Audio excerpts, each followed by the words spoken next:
Hi YouTube, and in this video you came to find out about applying for an Irish citizenship through Ancestry, and I'm going to try and take you through the steps that I went through to receive my passport just 2 days ago.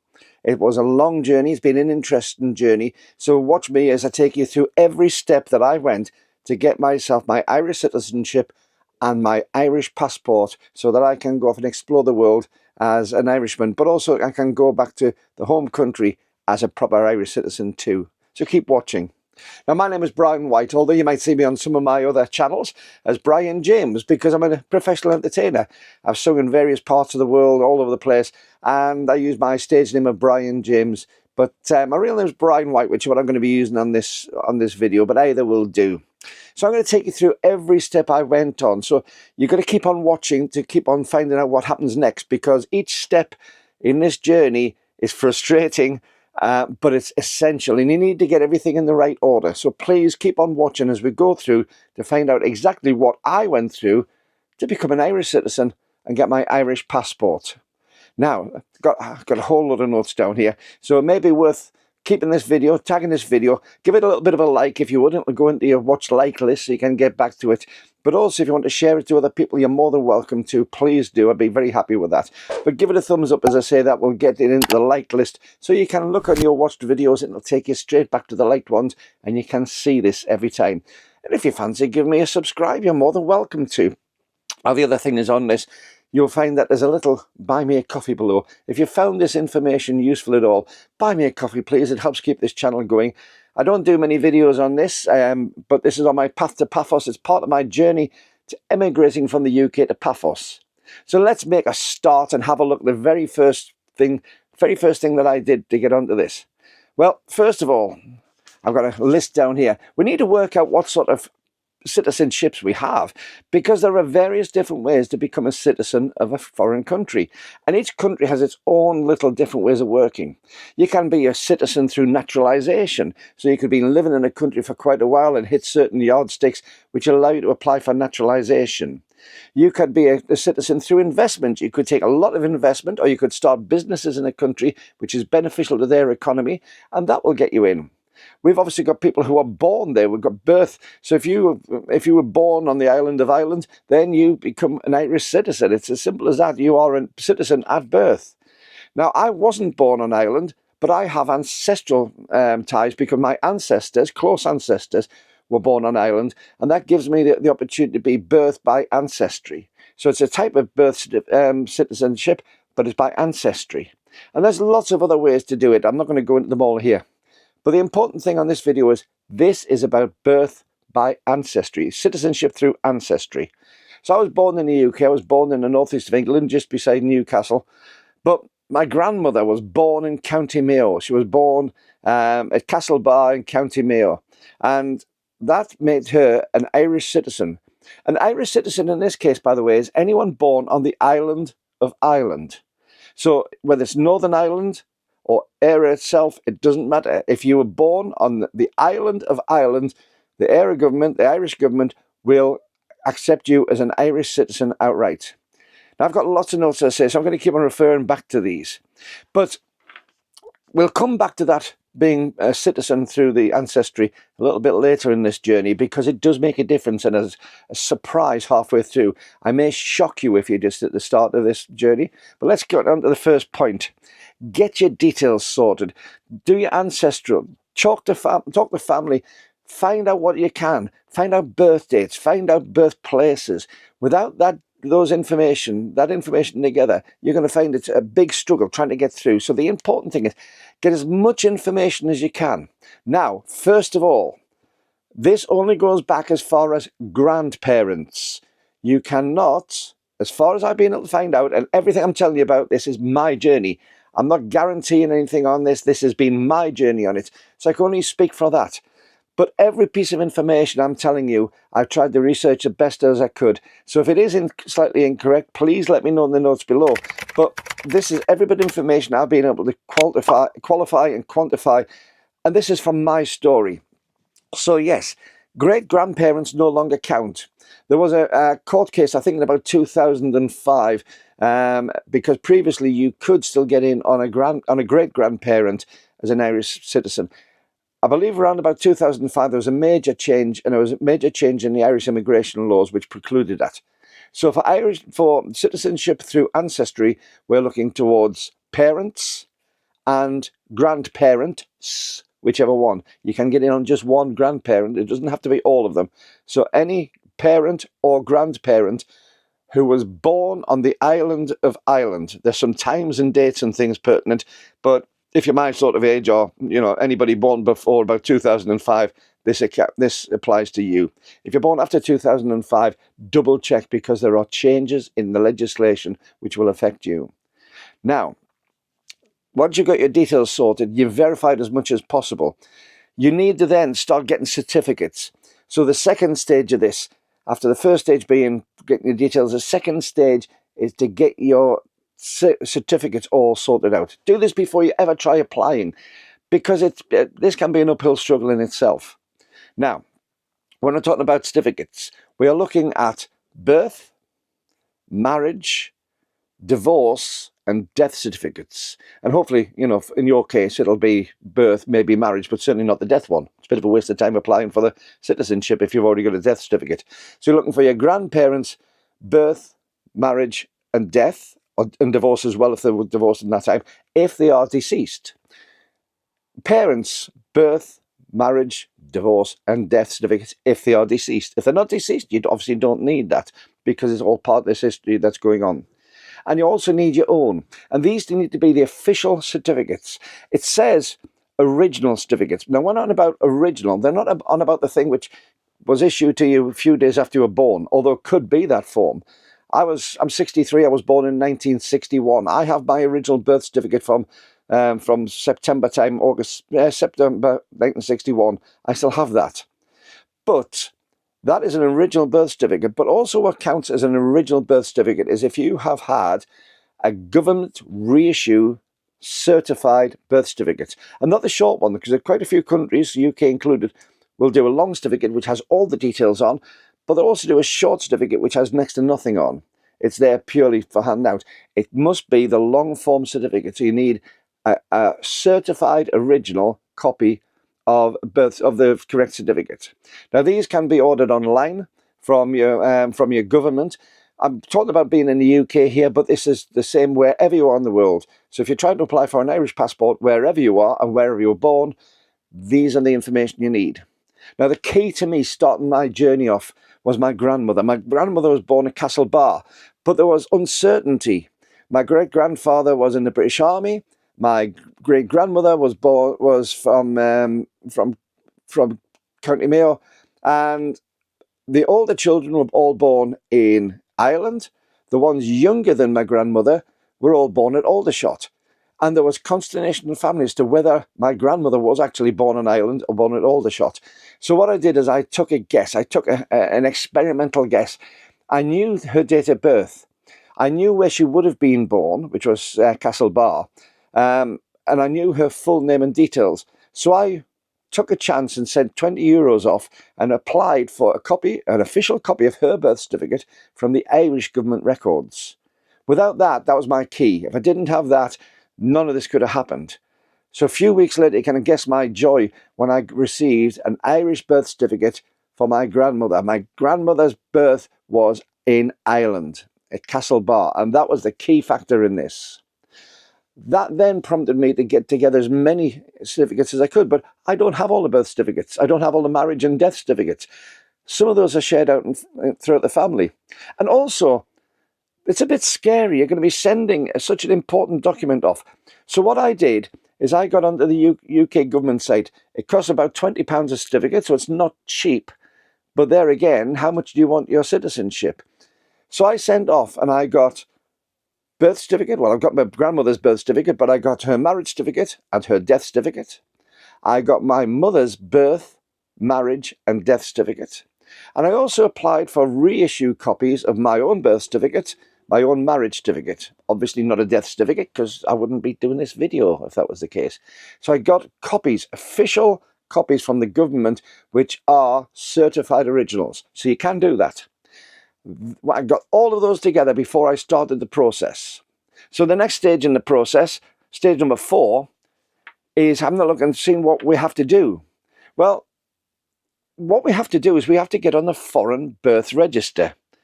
And the Foreign Birth Register is a document which is held, it's an electronic document, obviously. It's not a piece of, well, maybe a piece of paper. I've never seen it. But you have to be on the Foreign Birth Register. You have to be registered in Ireland as someone who is, for an Irish citizen who was born off the island of Ireland. Now, of course, I was born in Newcastle, so I needed this FBR. So basically, the whole process now is centered around this Foreign Birth Register. I knew I'd get it right in the end. This Foreign Birth Register, to get onto that register and be seen as an Irish citizen with foreign birth. And that's important. That's the key part of it. That's what we're going for. So, why do we have it? Well, I've got a surprise for you. I said I'd have a surprise halfway through. And the surprise is this. If you have a grandparent or a parent who was born on the island of Ireland, you are not applying for citizenship. You are already a citizen. You are already an Irish citizen. What you are doing is you're trying to make it all catch up to the point that should have been. So let's wind back in time to my grandmother. My grandmother was born in County Mayo and she had an Irish birth certificate. That was fine. She came to the UK. This was 1914 and it was all one island at that time. It was all part of the UK, Great Britain and Ireland at that time. So she could come across here, no problem at all. She didn't have to be re-registered and the whole record sort of catch up. But the problem was, when it came to going down through that, all of her future records were on the UK mainland. They weren't in Ireland. So her whole history from 1914, 100 years until this year, hadn't been registered at all, hadn't been followed. When you're born, you get registered in a country and you start getting a whole history. It will give you things like national insurance numbers, all these sort of things that you get for benefits, for everything else that you have, to be recognised as a person. It allows you to apply for passports. It's all this history which goes through, criminal records and all that. So there was nothing on that of her. Also, my mother, when my mother was born, she was born in Newcastle. So my grandmother naturally just registered her as a UK citizen. That was fine. You've got to do that within a couple of weeks of a child being born. That happened. What my grandmother didn't do was also register her as a foreign birth in Ireland. Because my mother was an Irish citizen by birth, by foreign born, but by birth. So she was an Irish citizen already, but she'd never been registered. That little certificate which has to be issued by the government to say, yes, you are a citizen of this country, was never applied for. And so my mother's whole life, although she was an Irish citizen, she never had paperwork, she never had a paper trail, and she never had a history on the Irish government's side. She did on the UK government, but not on the island. Because my mother was a dual national citizen. By this time, of course, there'd been a change. Ireland was a whole state in its own right, and the UK was separate, so it should have been registered in both. Never did. So along comes in 1961 little old me, and my mother never thinks about it either. She gets me a birth certificate in the UK, but she never gets me entered on the foreign born register. And this is the whole problem. This is also why it takes so long to apply for. Because my mother was born in 1935, so she'd be, 89, nearly 90 years old. So they've got to get 100 years worth of history from my grandmother. So if my grandmother would be 110 years history, my mother would be 89 years history. And there's 63 years worth of my history, all to catch up on. So when they're doing this foreign born register check, it's been said about taking 2 years. And people say, why does it take that long? It's because they have to recreate the whole history of my grandmother, my mother, and myself, all that way through, to bring us up to date, to know that I am legal. And also to look at other things which may preclude me from continuing this. If I've got a criminal record, if there's other issues on there, they'll contact the country where you're coming from and have a look through their official records to prove that I'm not telling lies. Because this is a valuable thing. Having a passport for a country is a very valuable thing. So the next stage on this one is the computer journey. The computer journey, oh, it's a goodness. You've got your documents together. Then you get onto the Foreign Born Register application on the Irish government's website. It's actually not as scary as it seems. What you have to do is you have to basically transfer the information that you found out about the dates of marriage, dates of birth, dates of death, dates of divorce, whatever it is, of your grandparents and your parents, and you put them down onto a form. Now, the good thing about this is you start it, you get an individual number. It doesn't have to be all done in one thing. You can do it over a number of weeks if you want to. But the other thing is as well, it takes you in stages. So if you're applying because of a grandmother being the Irish born citizen, then you start off with the grandfather, the grandparents' records. You start putting those in first. You can't go to your parents' records until you've completed the grandparents' ones. Now, if you're applying because your parent was born on Ireland, you start off at the parent side. You don't touch the grandparent one at all. And of course, you don't need those forms. So you'll start off at the right part. Once you've completed that, so there's enough information for you to move on, it will allow you to go that step forward. So once I've done my grandparents' details and made sure all the dates and all the names and all the places are put into there, and it's all information which is from the birth certificate. There's nothing trying to catch you up, catch you out. There's nothing trying to trip you up. All that information, if you've got those certificates, is there. So you go to the next stage, put in the parents' ones. Once you've completed that, and it's got all the information which is needed, you go on to putting your own in. When you've got your own in, you are faced with a choice. Do you carry on, or do you pay the 275 or whatever it is euros? And that's a scary part as well. You think that's an awful lot of money just to hand over, to put through a computer, and I don't even know if it's going to happen. Have faith, have confidence. So I put my money through, I got that. And as soon as you've done that, it takes you to the next stage. The next stage, it gives you the full registration paper to do it. You have a unique number. And take notes. Take lots of notes as you're doing this. Don't be scared to take notes. And don't be scared of the system either. It is straightforward. It is easy. But take notes. You'll get a registration number, and you'll also get a form, a Word document, which is partially filled out. Read that document carefully. Now you've completed the computer part. It's dead easy. It's been done. Once you've done that, you can't go back because you filled everything in. Once you keep on doing it, you go to the next stage. But you have this document. Now, the first thing on mine is I hesitated somewhat. Those things came up in life which stopped me from doing it. And I had a problem. I couldn't find the form anymore. I couldn't find a copy of it. Don't worry. There is a contact number which you can call up for foreign birth register in Ireland. In the registrations offices, you can call them up and you can request it again. But please take note of that original number. It makes things so much easier. And preferably, this Word document, save it off on your computer somewhere safe and print out a couple of copies. This is where it gets a bit complicated, and I'm just having a look at my notes here. But before I do, if you just want to, as I said before, if you want to buy me a coffee, there's a link below. I'd really appreciate it. Hopefully this will be really useful information for you. So if you can just see that, it's only a couple of pounds if you want to, but it does help the channel go on, and it really helps me on my path to my immigration too. So if you can, I'd really appreciate that. However, let's have a look at my notes for the next bit. Right. We've got the foreign birth registration form. We have to fill it in. There is a whole list of people who can witness the form. Now, it's important they witness you signing it. They're actually there, and they sign at the same time. It's got to be people who are still in their profession. For instance, you can have a vicar, for instance, but most of the vicars I know are retired.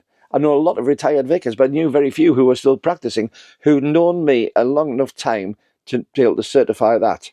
In the end, I've got a colleague of mine who's a certified engineer, who's an engineer who's a certified engineer, and he did the forms for me. It's not a big form to do out. He countersigned my photographs. I took photocopies of my driving license. I took photocopies of my UK passport.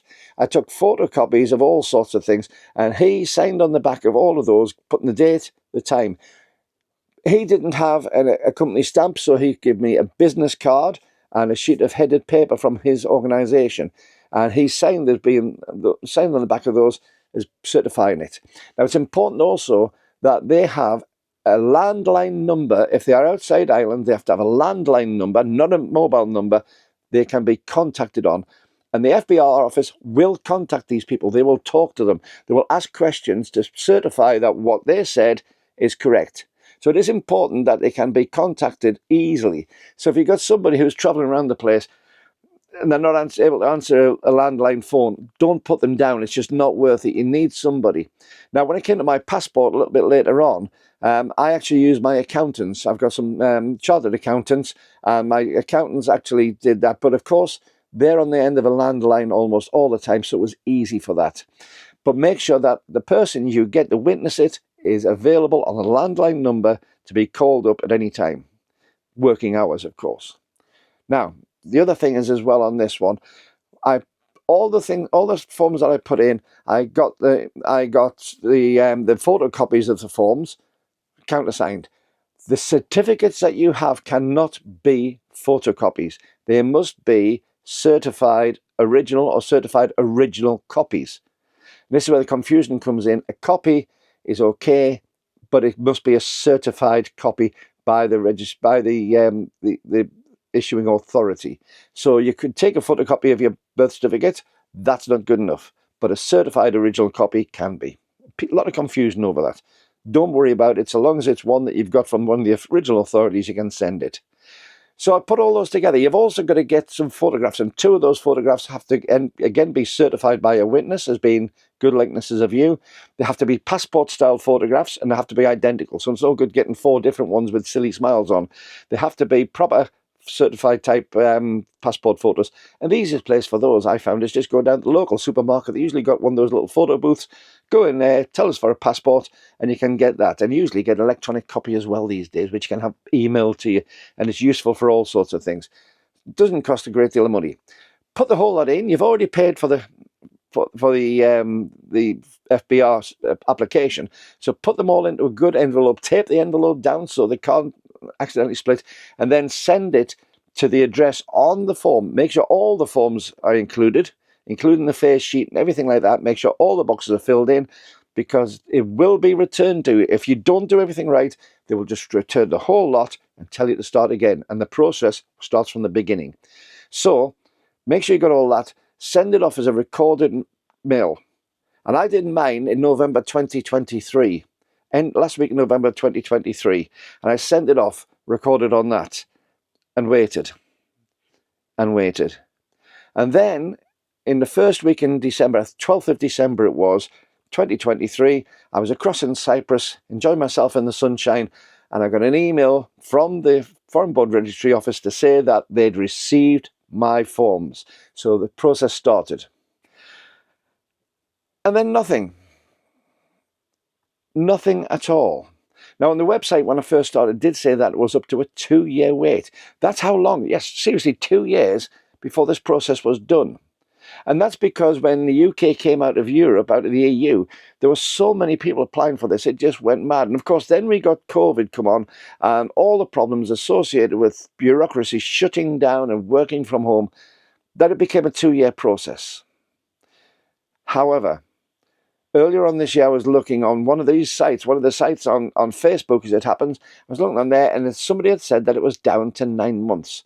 So I eagerly looked on to the frequently asked questions on the Irish application website for the FBR, and sure enough, they were saying that the average turnaround time was now 9 months.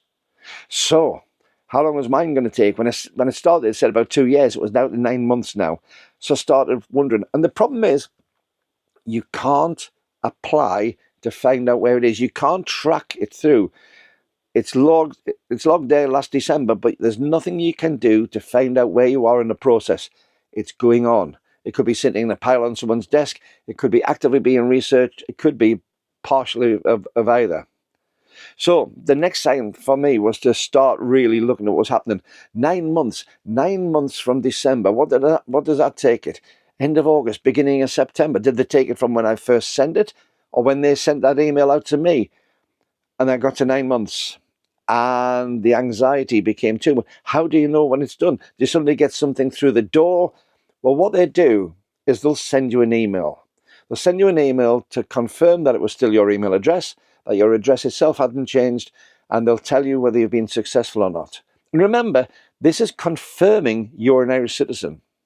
And that's important, because if you go through some of the naturalization processes or something like that, or the citizenship through investment, you are applying to become a citizen.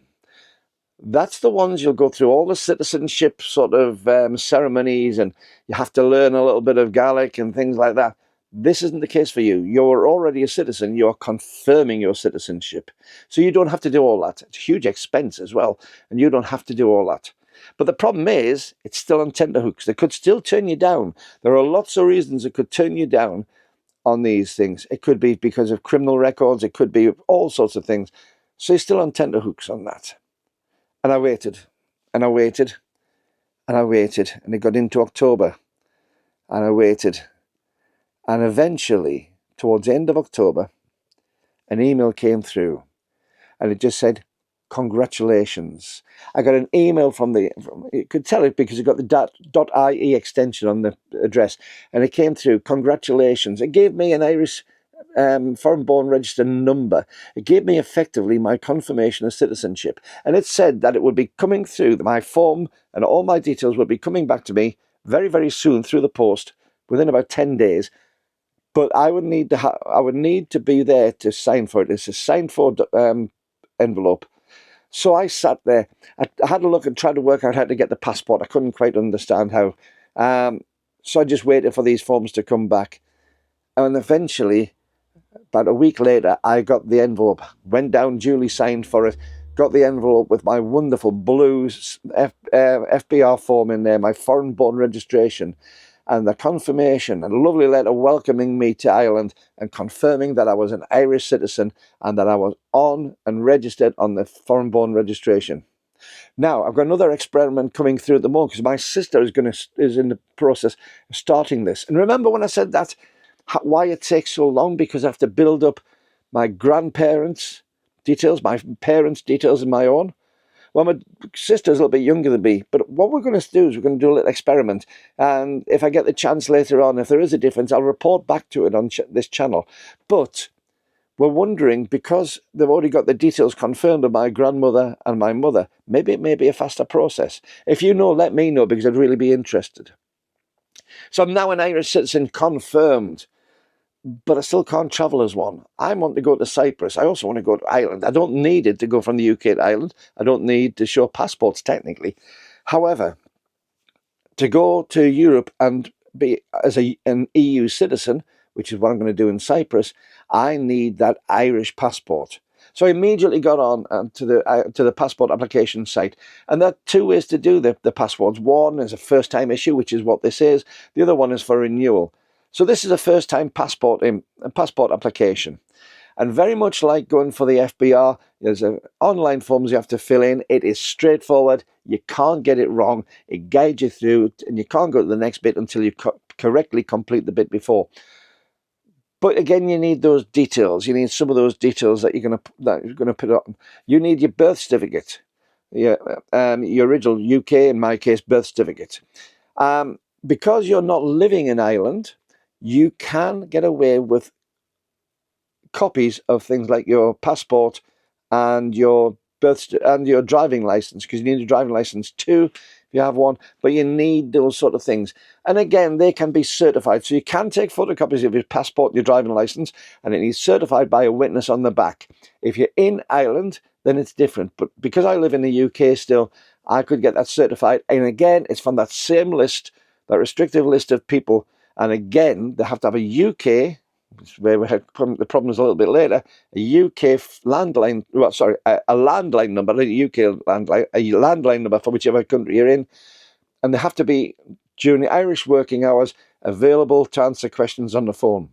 You also need to take new photograph. Now, the photograph for the passport is done electronically, so if you already have an electronic photograph, then you can use that. Otherwise, you can just take one. I took one just with me on a plain background with my iPhone. So long as you don't alter the photograph and you get it in a sort of standard passport style, then it'll upload onto that.